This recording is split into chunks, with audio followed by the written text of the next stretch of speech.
চাঁদপুরের মতলব উত্তরের পাচানি গ্রামের খুদে প্রতিভা সোহানের বয়স মাত্র 5.5 বছর। এমন কোমল একটি বয়স যখন বেশিরভাগ শিশু খেলনা নিয়ে ব্যস্ত থাকে, মায়ের কোল ছেড়ে বাইরে যেতে চায় না, তখন সোহান এক হাতে ধরে রেখেছে ফুটবলের স্বপ্ন আর অন্য হাতে ছুঁয়ে ফেলেছে গ্রাম তথা সারা বাংলাদেশের মানুষের ভালোবাসা।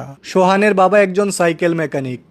বাবার হাত ধরেই সোহান আজ ফুটবলের জাদুতে পরিণত হয়েছে। বাবা নিজে দাঁড়িয়ে থেকে ছেলেকে শিখিয়ে দেন কিভাবে বল চালাতে হয়, কিভাবে লক্ষ্য ঠিক রাখতে হয়।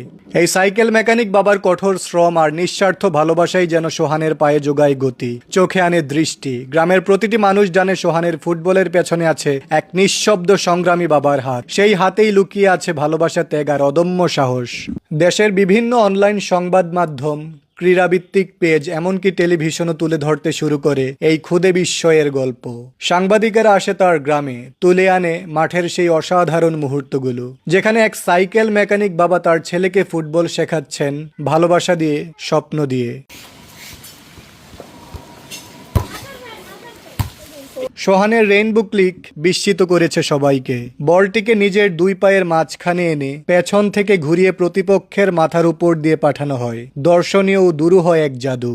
বাংলাদেশের হাজারো মানুষের হৃদয়ে জায়গা করে নিচ্ছে সোহান। এখন সে শুধু পাচানি গ্রামের নয়, এটা সারা দেশের সোহান, সকলের গর্ব। সোহানের এই উত্থান প্রমাণ করে প্রতিভা কখনো গোপন থাকে না। তোমার স্বপ্ন কি? বড় হয়ে কি হতে চাও? তোমার আইডল কে?